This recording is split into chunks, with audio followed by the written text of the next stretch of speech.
ಕ್ರಿಸ್ತನಲ್ಲಿ ನಲ್ಮೆಯ ಮಿತ್ರರೇ, ಕ್ರಿಸ್ತಯೇಸುವಿನ ಸುಮಧುರ ನಾಮದಲ್ಲಿ ಶ್ರಮ ಮರಣ ಪುನರುತ್ಥಾನಗಳ ಧ್ಯಾನಕ್ಕೆ ನಿಮ್ಮೆಲ್ಲರನ್ನ ಪ್ರೀತಿಪೂರ್ವಕವಾಗಿ ಸ್ವಾಗತಿಸ್ತೇನೆ. ಇರುವ ಸ್ಥಳದಲ್ಲಿ ನಮ್ಮ ಶಿರಗಳನ್ನು ಬಾಗಿಸಿ ಪ್ರಾರ್ಥನಾ ಪೂರ್ವಕವಾಗಿ ಈ ಧ್ಯಾನಕ್ಕಾಗಿ ಸಿದ್ಧ ಮಾಡಿಕೊಳ್ಳುವ. ಅದೃಶ್ಯ ದೇವರ ಸಾದೃಶ್ಯ ರೂಪವಾಗಿರುವಂತಹ ನಮ್ಮ ದೇವರೇ, ಅಮೂಲ್ಯ ಪದವಿಯನ್ನು ತ್ಯಜಿಸಿ ದಾಸನ ರೂಪವನ್ನು ಧರಿಸಿಕೊಂಡು ಬಂದಾತನೇ, ನಿನ್ನ ಪರಿಶುದ್ಧವಾದ ನಾಮಕ್ಕೆ ಸ್ತೋತ್ರವನ್ನು ಸಲ್ಲಿಸ್ತೇವೆ ಸ್ವಾಮಿ. ಈ ಲೋಕದಲ್ಲಿ ಬಂದು ದೇವರ ರಾಜ್ಯದ ಸ್ಥಾಪನೆಗಾಗಿ ನೀನು ಸಮರ್ಪಿಸಿಕೊಂಡಂಥ ಕರ್ತನಾಗಿದ್ದಿ.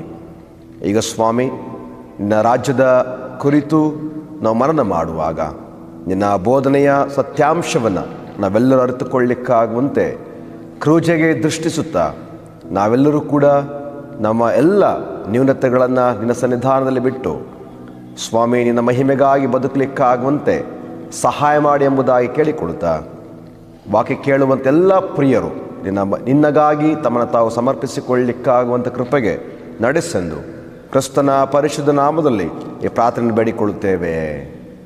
ಆಮೇನ್. ಸ್ವಲ್ಪ ಸಮಯ ಧ್ಯಾನಕ್ಕಾಗಿ ಆರಿಸಿಕೊಂಡಂತಹ ವೇದ ಭಾಗ ಲೂಕನು ಬರೆದ ಸುವಾರ್ತೆ 17ನೇ ಅಧ್ಯಾಯ 20 ಮತ್ತು 21ನೇ ವಚನದ ಮಾತು.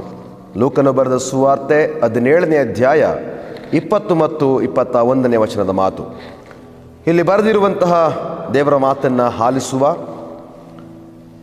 ದೇವರ ರಾಜ್ಯವು ಯಾವಾಗ ಬರುವುದೆಂದು ಫರಿಸಾಯರು ಆತನನ್ನು ಕೇಳಿದಾಗ ಆತನು ಅವರಿಗೆ, ದೇವರ ರಾಜ್ಯವು ಪ್ರತ್ಯಕ್ಷವಾಗಿ ಬರುವಂಥದ್ದಲ್ಲ, ಈಗೋ ಇಲ್ಲಿ ಇದೆ ಆಗೋ ಅಲ್ಲಿ ಇದೆ ಎಂದು ಹೇಳುವುದಕ್ಕಾಗದು. ದೇವರ ರಾಜ್ಯವು ನಿಮ್ಮಲ್ಲಿಯೇ ಅದೇ ಅಂತ ತಿಳ್ಕೊಳ್ಳಿರಿ ಎಂದು ಉತ್ತರ ಕೊಟ್ಟನು ಎಂಬುವಂಥದ್ದೇ. ಕ್ರಿಸ್ತನಲ್ಲಿ ನಲ್ಮೆಯ ದೇವಜನರೇ, ಯೇಸುವಿನ ಜೀವನವನ್ನು ಅರ್ಥ ಮಾಡುವುದಾದರೆ ಯೇಸುಸ್ವಾಮಿ ಮಾಡಿದಂಥ ಸೇವೆ ಬಹಳ ಅರ್ಥಪೂರ್ಣವಾದಂಥದ್ದು.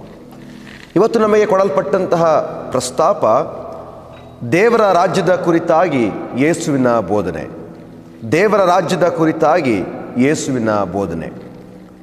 ಪ್ರಿಯರೇ, ಯೇಸು ಸರ್ವಶ್ರೇಷ್ಠ ಬೋಧಕ.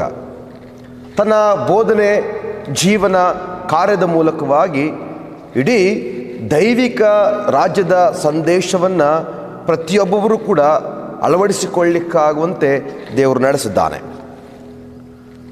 ಯೇಸುಸ್ವಾಮಿಯ ಜೀವಿತ ಕಾಲವನ್ನು ಅರ್ಥ ಮಾಡೋದಾದರೆ ದೇವರ ರಾಜ್ಯ ಸಮೀಪಿಸದೆ ದೇವರ ಕಡೆಗೆ ತಿರುಗಿಕೊಳ್ಳಿರಿ ಎಂಬುದಾಗಿ ಆತನು ಸಾರುತ್ತಾ ಎಲ್ಲ ಎದುರುಗೊಂಡಂಥ ಜನರನ್ನು ಸ್ವಸ್ಥತೆಯನ್ನು ಮಾಡುತ್ತಾ ಅವರಿಗೆ ಆದರಣೆ, ಸಂತೈಸುವಿಕೆ ಅಷ್ಟು ಮಾತ್ರವಲ್ಲದೆ ಭರವಸೆಯ ಚಿಲುಮೆಯಾಗಿ ಕಾರ್ಯ ಮಾಡಿದ ಎಂಬುದಾಗಿ ಹೇಳಿದರೆ ತಪ್ಪಾಗಲಾರದು. ಯೇಸುಸ್ವಾಮಿಯ ಬೋಧನೆಯಲ್ಲಿ 2 ಸಂಗತಿಗಳು ಬಹಳ ಪ್ರಾಮುಖ್ಯವಾದಂಥದ್ದು. ಒಂದು, ಆತನು ಪವಿತ್ರಾತ್ಮ ಪ್ರೇರಿತನಾಗಿ ಆತನು ಬೋಧನೆಯನ್ನು ಮಾಡುತ್ತಾ ಇದ್ದ. ಇನ್ ಹೋಲಿ ಸ್ಪಿರಿಟ್, ಪವಿತ್ರಾತ್ಮ ಪ್ರೇರಿತನಾಗಿ ಆತನು ಬೋಧನೆ ಮಾಡುತ್ತಾ ಅನೇಕ ವ್ಯಕ್ತಿಗಳನ್ನು ಕ್ರಿಸ್ತ ಅಥವಾ ದೇವರ ರಾಜ್ಯದ ಎಡೆಗೆ ನಡೆಸುವಲ್ಲಿ ಪ್ರಮುಖ ಪಾತ್ರವನ್ನು ವಹಿಸಿದ. ಇನ್ನು 2ನೇ ವಿಚಾರ, ಅಧಿಕಾರದಲ್ಲಿ, ಅಥಾರಿಟಿ ಎಂಬುದಾಗಿ ನಾವು ಹೇಳ್ತೇವೆ. ಅಧಿಕಾರದಲ್ಲಿ ಆತನು ಬೋಧನೆ ಮಾಡ್ತಾ ಇದ್ದ. ಫಾರ್ ಎಕ್ಸಾಂಪಲ್, ನಿಕೋದೇಮನಿಗೆ ಹೇಳುವಂಥ ಮಾತಿನಂತಂದರೆ, ನೀನು ಹೊಸದಾಗಿ ಹುಟ್ಟದಿದ್ದರೆ ನಿನಗೆ ದೇವರ ರಾಜ್ಯ ಇಲ್ಲ. ಅವ ಫರಿಸಾಯನಿಗೆ ಹೇಳುವಂಥ ಮಾತು. ಪವಿತ್ರಾತ್ಮ ಪ್ರೇರಿತನಾಗಿ ಎಂಬುದಾಗಿ ಹೇಳುವಾಗ, ಯೇಸುಸ್ವಾಮಿ ದೀಕ್ಷಾಸ್ನಾನ ಹೊಂದಿ ಬರುವಾಗ ಆತನು ಅಡವಿಗೆ ಒಯ್ಯಲ್ಪಟ್ಟು ಸೈತಾನನಿಂದ ಶೋಧಿಸಲ್ಪಡ್ತಾನೆ. ಈ ಶೋಧಿಸಲ್ಪಡುವಂಥ ಸಮಯದಲ್ಲಿ ಆತನು ಸೈತಾನನನ್ನು ಪವಿತ್ರಾತ್ಮನ ಪ್ರೇರಣೆಯಿಂದ ಎದುರಿಸುವಂಥದ್ದನ್ನು ನಾವು ಕಾಣ್ತೇವೆ. ಯೇಸುವಿನ ಬೋಧನೆಗಳನ್ನು ನಾವು ಅರ್ಥ ಮಾಡೋದಾದರೆ ಎಚ್ಚರಿಕೆ ಇದೆ, ಖಂಡಿಸುವಿಕೆ ಇದೆ ಮತ್ತು ಗದರಿಸುವಿಕೆ ಇದೆ. ಈ ಮೂಲಕವಾಗಿ ಪ್ರತಿಯೊಬ್ಬರು ಕೂಡ ಮಾನಸಾಂತರ ಹೊಂದಿ ಕ್ರಿಸ್ತನ ರಾಜ್ಯದ ಕಟ್ಟೋಣದಲ್ಲಿ ಭಾಗಿಯಾಗಬೇಕೆನ್ನುವಂಥ ಉದ್ದೇಶವನ್ನು ಆತನು ಹೊಂದಿದ್ದ.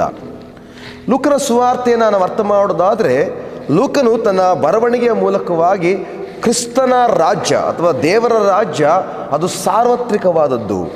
ಒಂದು ವರ್ಗ, ಒಂದು ಜನಾಂಗಕ್ಕೆ ಅದು ಸೀಮಿತವಾದದ್ದಲ್ಲ, ಬದಲಾಗಿ ಅದು ಸಾರ್ವತ್ರಿಕವಾದದ್ದು ಎಂಬುದಾಗಿ ಸಾರ್ವತ್ರಿಕತೆಯನ್ನು ಆತನು ಪ್ರಕಟ ಮಾಡಿದ.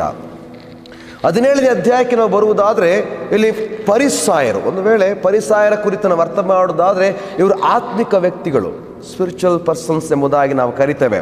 ಪರಿಶುದ್ಧ ಜೀವನಕ್ಕಾಗಿ ತಮ್ಮನ್ನು ತಾವು ಪ್ರತ್ಯೇಕಿಸಿಕೊಂಡಿದ್ದವರು. ಒಂದು ವೇಳೆ ಬಡವರು ಅಥವಾ ಈ ಸುಂಕದವರು, ಪಾಪಿಗಳು ಇವರೊಟ್ಟಿಗೆ ಅವರು ಇಜ್ಜೋಡ್ತಾ ಇರಲಿಲ್ಲ. ಬದಲಾಗಿ ಆತ್ಮಿಕವಾಗಿ ಅವರು ಜೀವಿಸುತ್ತಾ ನಾವು ಪರಿಶುದ್ಧರು, ಅಷ್ಟು ಮಾತ್ರವಲ್ಲದೆ ದೇವರಿಗಾಗಿ ತ್ಯಾಗ ಮಾಡುವಂಥವರು. ಒಂದು ವೇಳೆ ಉಪವಾಸ ಮಾಡುವಂಥದ್ದು, ಅಷ್ಟು ಮಾತ್ರವಲ್ಲ ದಾನ ಧರ್ಮ ಮಾಡುವುದರಲ್ಲಿ ಕೂಡ ಅವರು ತಮ್ಮ ಕಾರ್ಯಗಳನ್ನು ಮುಂದುವರಿಸಿಕೊಂಡು ಹೋಗ್ತಾ ಇದ್ದರು. ಇವರಿಗೆ ಒಂದು ಪ್ರಶ್ನೆ ಏನಂತ ಹೇಳಿದ್ರೆ, ದೇವರ ರಾಜ್ಯ ಯಾವಾಗ ಬರುವುದೆಂದು ಫರಿಸಾಯರು ಯೇಸುವನ್ನು ಕೇಳ್ತಾರೆ. ಕರ್ತನಲ್ಲಿ ಪ್ರೀತಿ ಉಳ್ಳ ನಲ್ಮೆಯ ಸಹೋದರ ಸಹೋದರಿ, ಇವತ್ತು ನಾವು ಮಾಧ್ಯಮದ ಮೂಲಕವಾಗಿ ಕ್ರಿಸ್ತನ ಕ್ರೂಜೆಯನ್ನು ಧ್ಯಾನ ಮಾಡ್ತಾ ಇದ್ದೇವೆ. ನನಗೆ ನಿನಗೆ ದೇವರ ರಾಜ್ಯದ ಕುರಿತು ಕಾಳಜಿ ಇದೆಯೋ? ದೇವರ ರಾಜ್ಯದ ಕುರಿತು ನಮಗೆ ನಿಮಗೆ ಅರಿವಿದೆಯೋ? ನಾನು ನೀನು ದೇವರ ರಾಜ್ಯವನ್ನು ಸೇರಬೇಕೆನ್ನುವಂಥ ಹಂಬಲ ಆಕಾಂಕ್ಷೆ ನನಗೆ ನಿನಗೆ ಇದೆಯೋ? ಇವತ್ತು ಜೀವಿತವನ್ನು ಅರ್ಥ ಮಾಡೋದಾದರೆ ದೇವರ ರಾಜ್ಯದ ಮಹತ್ವವನ್ನು ಅರಿಯುವಲ್ಲಿ ಅನೇಕ ಜನರು ವಿಫಲರಾಗುತ್ತಾ ಇರುವಂಥದ್ದನ್ನು ನಾವು ಕಾಣ್ತೇವೆ. ಯಾಕಂದರೆ ಅವರ ನಡೆ ನುಡಿಗಳನ್ನು ನಾವು ಗಮನಿಸೋದಾದರೆ ಒಂದು ವೇಳೆ ಕ್ರಿಸ್ತನಿಂದ ದೂರ ಇರುವಂಥ ಒಂದು ಪರಿಸ್ಥಿತಿ. ಆದರೆ ಈ ಶ್ರಮಕಾಲದಲ್ಲಿ ಮತ್ತೊಮ್ಮೆ ಯೇಸುಸ್ವಾಮಿಯ ಮೂಲಕವಾಗಿ ನಾವು ಕಂಡುಕೊಳ್ಳುವಂಥ ಸತ್ಯಾಂಶ ಏನಂತಿದ್ರೆ, ದೇವರ ರಾಜ್ಯ, ಫರಿಸಾಯರು ಹೇಳುವಂಥ ಪ್ರಶ್ನೆ, ದೇವರ ರಾಜ್ಯ ಅದು ಬರುವುದೆಂದು ನಾವು ಬಲ್ಲೆವು, ಅದು ಯಾವಾಗ ಬರ್ತದೆ ಎಂಬುದಾಗಿ ಕೇಳಿದಾಗ ಯೇಸುಸ್ವಾಮಿಯ ಉತ್ತರ, ದೇವರ ರಾಜ್ಯವು ನಿಮ್ಮಲ್ಲಿಯೇ ಇದೆ ಎಂದು ತಿಳುಕೊಳ್ಳಿರಿ. ಇದು ಒಂದು ವೇಳೆ ಫರಿಸಾಯರಿಗೆ ಒಂದು ರೀತಿಯಾದಂಥ ವ್ಯತಿರಿಕ್ತವಾದಂಥ ಒಂದು ಪ್ರಶ್ನೆಯನ್ನು ಹುಟ್ಟುಹಾಕಿತು. ಫರಿಸಾಯರ ಆಲೋಚನೆ ಏನಂತಂದರೆ, ದಾವೀದನಂತೆ ನಮಗೆ ರಾಜ್ಯ ಸ್ಥಾಪನೆ ಆಗ್ತದೆ, ಮೆಸ್ಸಿಯನು ಬರ್ತಾನೆ, ಆತನು ನಮಗೆ ಒಂದು ಒಳ್ಳೆಯ ರಾಜ್ಯವನ್ನು ಸ್ಥಾಪನೆ ಮಾಡ್ತಾನೆ ಎನ್ನುವಂತಹ ಆಲೋಚನೆಯಲ್ಲಿ ಅವರಿದ್ದರು. ಆದರೆ ಯೇಸುಸ್ವಾಮಿ ಅವರ ಆಲೋಚನೆಗೆ ವ್ಯತಿರಿಕ್ತವಾಗಿ ಮಾತನಾಡ್ತಾನೆ. ಏನಂತೇಳಿದ್ರೆ, ದೇವರ ರಾಜ್ಯವು ನಿಮ್ಮಲ್ಲಿ ಇದೆ. ನೋಡಿ, ಗ್ರೀಕ್ ಮೂಲ ಭಾಷೆಯಲ್ಲಿ ನಾವು ಇದನ್ನು ಗಮನಿಸುವುದಾದರೆ, ಏ ಬಾಸಲೇಯ ಟು ತೆರೋ ಎಂಟಾಸ್ ಉಮನ್ ಸ್ಟೇನ್ ಎಂಬ ಪದವನ್ನು ಬಳಸಲಾಗಿದೆ. ಇದು ಯೇಸುವಿನ ದೃಷ್ಟಿಕೋನದಲ್ಲಿ ಏನಂತೇಳಿದ್ರೆ, I am standing in your midst, acknowledge me ಎಂಬುದಾಗಿ. ಅಂದರೆ I am the king in the kingdom. ನಾನು ಆ ಪರಲೋಕ ರಾಜ್ಯಕ್ಕೆ ನಾನೇ ಅರಸ, ನಾನೇ ಅಧಿಪತಿ. ಯಾರು ನನ್ನನ್ನು ನಂಬುತ್ತಾನೋ ಅವನು ಆ ಪರಲೋಕ ರಾಜ್ಯದಲ್ಲಿ ಸೇರಲ್ಪಡ್ತಾನೆ. ಒಂದು ವೇಳೆ ಫರಿಸಾಯರಿಗೆ ನೇರವಾಗಿ ಉತ್ತರ ಕೊಡ್ತಾನೆ, ಪರಲೋಕ ರಾಜ್ಯ ನಿಮ್ಮ ಎದುರಿಗಿದೆ, ನಿಮ್ಮೊಟ್ಟಿಗೆ ಇದೆ, ಆದರೆ ನೀವು ಅದನ್ನು ಕಂಡುಕೊಳ್ಳುವಲ್ಲಿ ವಿಫಲರಾಗಿದ್ದೀರಿ. ಆತ್ಮೀಯ ಸಹೋದರ ಸಹೋದರಿ, ಒಂದು ವೇಳೆ ಕ್ರಿಸ್ತನು ನನಗಾಗಿ ನಿನಗಾಗಿ ಈ ಲೋಕಕ್ಕೆ ಬಂದಿದ್ದಾನೆ. ಆತನು ಅದೃಶ್ಯ ದೇವರ ಸಾದೃಶ್ಯ ರೂಪವಾಗಿ ಆತನು ಮಾನವ ರೂಪವನ್ನು ತಾಳಿ ತನ್ನ ತಾನು ಬರೆದು ಮಾಡಿಕೊಂಡಿದ್ದಾನೆ. ನೀವು ಫಿಲಿಪ್ಪಿ ಪತ್ರಿಕೆ 2ನೇ ಅಧ್ಯಾಯವನ್ನು ಓದಿ ನೋಡಿದಾದರೆ ಅಲ್ಲಿ ಸ್ವಬರೆದು ಮಾಡಿಕೊಂಡಿದ್ದಾನೆ. ತನ್ನ ತಾನು ಬರೆದು ಮಾಡಿಕೊಂಡು ದಾಸನ ರೂಪವನ್ನು ಧರಿಸಿಕೊಂಡು ಮನುಷ್ಯರಿಗೆ ಸದೃಶ್ಯನಾದನು ಎಂಬುದಾಗಿ ದೇವರ ವಾಕ್ಯ ನಮಗೆ ತಿಳಿಸ್ತದೆ. ಒಂದು ವೇಳೆ ಯೇಸುಸ್ವಾಮಿ ನನಗಾಗಿ ನಿನಗಾಗಿ ದಾಸನ ರೂಪವನ್ನು ಧರಿಸಿಕೊಳ್ಳುವುದು ಮಾತ್ರವಲ್ಲ, ಆತ ನನಗಾಗಿ ನಿನಗಾಗಿ ನಿನ್ನ ಪಾಪಗಳಿಗಾಗಿ ಆತನು ಕ್ರೂಜಿತನಾಗಿದ್ದಾನೆ. ಆತ್ಮೀಯ ಸಹೋದರ ಸಹೋದರಿ, ನಾನು ನೀನು ದೇವರ ರಾಜ್ಯಕ್ಕೆ ಸೇರಬೇಕಾದರೆ ಅಥವಾ ಆತನು ಸಿದ್ಧಪಡಿಸಿರುವಂಥ ಬಿಡಾರಕ್ಕೆ ನಾವು ಸೇರಬೇಕಾದರೆ ನಾವು ಮೊದಲು ಮಾಡಬೇಕಾದಂಥ 2 ಕಾರ್ಯ ಅಂತಂದರೆ, ಒಂದು, ಆತನನ್ನು ನಾವು ಸಂಪೂರ್ಣವಾಗಿ ನಂಬಬೇಕು. ಅದಕ್ಕೆ ದೇವರ ವಾಕ್ಯ ಹೇಳ್ತದೆ, ಕ್ರಿಸ್ತನನ್ನು ಬಾಯಿಂದ ಅರಿಕೆ ಮಾಡಿಕೊಂಡು ಹೃದಯದಲ್ಲಿ ನಂಬಿದರೆ ನಿನಗೆ ರಕ್ಷಣೆಯಾಗುವುದು. ಯಾರು ಯೇಸುವೇ ಬರಬೇಕಾದಂಥ ರಕ್ಷಕ ಎಂಬುದಾಗಿ ನಂಬ್ತಾರೋ, ಬಾಯಿಂದ ಅರಿಕೆ ಮಾಡ್ತಾರೋ, ಫೇತ್ಫುಲ್ ಆ್ಯಂಡ್ ಕನ್ಫೆಷನ್, ಇದೆರಡು ಭಾಳ ಇಂಪಾರ್ಟೆಂಟ್. ನಾವು ನಿಜವಾಗಲೂ ಇವತ್ತು ಕ್ರಿಸ್ತನೇ ನಮ್ಮ ರಕ್ಷಕ ಎಂಬುದಾಗಿ ಬಾಯಿಂದ ಅರಿಕೆ ಮಾಡಿ ಕ್ರಿಸ್ತನ ನಂಬಿದಾಗ ಮಾತ್ರ ನನಗೆ ನಿನಗೆ ಆ ನಿತ್ಯ ಜೀವ. ಇನ್ನು 2ನೆಯ ಸಂಗತಿ ಏನಂತಂದರೆ, ಬಾರ್ನ್ ಅಗೇನ್, ನಾನು ನೀನು ಮತ್ತೊಮ್ಮೆ ಕ್ರಿಸ್ತನಲ್ಲಿ ಹುಟ್ಟಬೇಕಾಗಿದೆ.